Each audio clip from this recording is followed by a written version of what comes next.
Peristiwa tanggal 30 September tahun 1965 meninggalkan bayangan kelam yang panjang bagi Indonesia.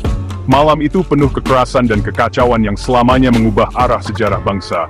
Di tengah periode penuh gejolak ini, ada Dipa Nusantara Aidit, pemimpin Partai Komunis Indonesia atau PKI, yang karismatik dan penuh teka-teki. Aidit, sosok yang dipuja sekaligus dicerca, tetap menjadi subjek perdebatan dan spekulasi sengit bahkan beberapa dekade setelah kematiannya. Video ini akan mengupas kehidupan dan warisan Dian Aidit, menelusuri perjalanannya dari seorang aktivis muda hingga memimpin PKI. Kita akan menavigasi lanskap politik Indonesia yang kompleks di tahun 60-an, memeriksa hubungan Aidit dengan Presiden Soekarno, dan peristiwa-peristiwa yang berpuncak pada pemberontakan G30S PKI. Melalui wawancara eksklusif dan kisah-kisah pribadi, kita akan mengungkap sosok manusia di balik mitos, mengungkapkan dampak kemanusiaan dari babak penuh gejolak dalam sejarah Indonesia ini. Hantu 30 September masih menghantui, sebuah pengingat nyata akan betapa rapuhnya perdamaian dan kekuatan pergolakan politik yang abadi. Inilah kisah Dian Aidit, seorang pria yang berani memimpikan Indonesia yang berbeda dan membayar harga tertinggi untuk ambisinya. Dipa Nusantara Aidit lahir di dunia yang berada di ambang perubahan. Lahir tahun 1923 di Pulau Belitung. Masa kecilnya dibentuk oleh arus penjajahan dan semangat yang tumbuh untuk kemerdekaan Indonesia. Keluarga Aidit, meskipun tidak aktif secara politik, menanamkan dalam dirinya rasa keadilan sosial yang kuat dan empati yang mendalam terhadap penderitaan kaum marginal.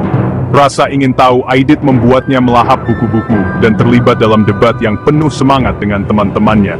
Dia tertarik pada tulisan-tulisan para pemikir Marxis, menemukan resonansi dalam kritik mereka terhadap ketidaksetaraan sosial dan visi mereka untuk masyarakat yang lebih adil.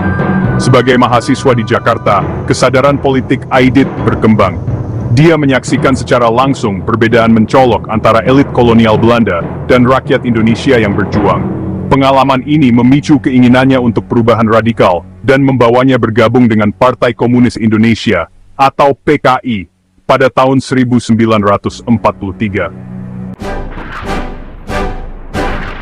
Tahun-tahun setelah kemerdekaan Indonesia pada tahun 1945 adalah masa yang penuh harapan dan ketidakpastian. Bangsa yang baru lahir ini masih bergulat dengan luka penjajahan, sedang mengarungi perairan berbahaya politik perang dingin. Aidit memahami bahwa PKI yang dilemahkan oleh pemberontakan sebelumnya dan menghadapi kecurigaan dari pemerintah dan faksi-faksi politik saingan membutuhkan strategi baru. Dia memperjuangkan kebijakan persatuan nasional dan berusaha memposisikan PKI sebagai kekuatan yang sah dalam politik Indonesia. Di bawah kepemimpinan Aidit, PKI mengalami periode pertumbuhan dan transformasi yang pesat. Dia menyadari kekuatan pengorganisasian akar rumput dan berfokus pada mobilisasi pekerja, petani, dan intelektual. Karisma Aidit dan kemampuannya untuk terhubung dengan rakyat jelata terbukti menjadi senjata ampuh dalam gudang senjata PKI. Pada awal tahun 60-an, PKI telah menjadi kekuatan yang tangguh dalam politik Indonesia, dengan jutaan anggota dan memiliki pengaruh yang cukup besar dalam serikat buruh, organisasi mahasiswa, dan lembaga budaya.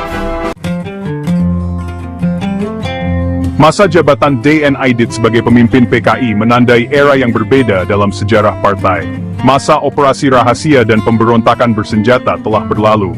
Aidit membayangkan jalan yang berbeda untuk PKI, yang merangkul mobilisasi massa, aliansi strategis, dan transisi bertahap menuju sosialisme.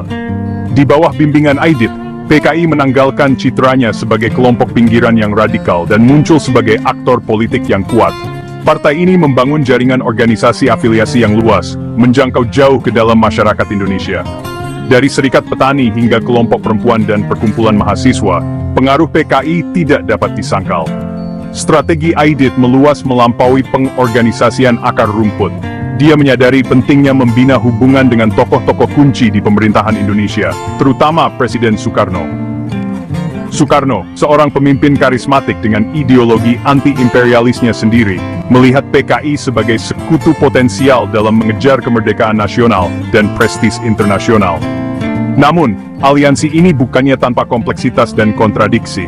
Hubungan antara Soekarno dan Aidit, sebuah tarian kekuasaan dan ideologi yang rumit, akan memiliki konsekuensi yang mendalam bagi nasib bangsa. Hubungan antara Aidit dan Soekarno bersifat strategis dan penuh ketegangan. Aidit sebagai ahli taktik, memahami bahwa bersekutu dengan Soekarno dapat meningkatkan status dan pengaruh PKI. Soekarno, di sisi lain, melihat PKI sebagai sarana untuk memperkuat agenda politiknya sendiri. Kemitraan ini, bagaimanapun, adalah pedang bermata dua. Meskipun membawa PKI lebih dekat ke pusat kekuasaan, hal itu juga membuat partai tersebut semakin diawasi dan ditentang oleh faksi-faksi politik lainnya. Tindakan penyeimbangan Soekarno antara PKI dan militer sangat genting. Meskipun Aidit berusaha meyakinkan Soekarno tentang loyalitas PKI, ketegangan antara PKI dan militer terus membara, menyiapkan panggung untuk konflik di masa depan.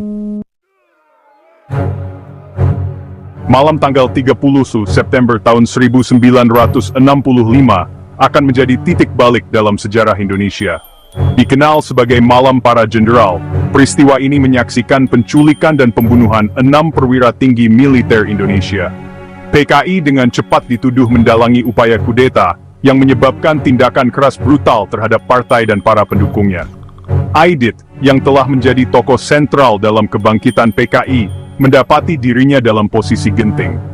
Militer yang sekarang di bawah Komando Jenderal Soeharto melancarkan kampanye untuk memberantas PKI, yang mengakibatkan kematian ratusan ribu orang yang diduga anggota dan simpatisan PKI. Terlepas dari akhir tragis kepemimpinan Aidit dan kehancuran PKI yang hampir total, dampaknya terhadap politik Indonesia tetap signifikan. Visi Aidit untuk partai berbasis massa yang terlibat secara politik menjadi presiden bagi gerakan-gerakan masa depan di negara ini. Usahanya untuk mengintegrasikan PKI ke dalam jalinan masyarakat Indonesia yang lebih luas, menunjukkan potensi pengorganisasian akar rumput dan aliansi politik. Warisan Aidit dan PKI terus menjadi subjek perdebatan dan refleksi di Indonesia. Sementara beberapa orang memandangnya sebagai pemimpin visioner yang berusaha memberdayakan kaum marginal, yang lain melihatnya sebagai sosok yang memecah belah yang ambisinya menyebabkan penderitaan yang meluas. Terlepas dari perspektif seseorang, kisah DN Aidit dan PKI berfungsi sebagai pengingat akan kompleksitas dan tantangan perubahan politik di negara yang beragam dan dinamis.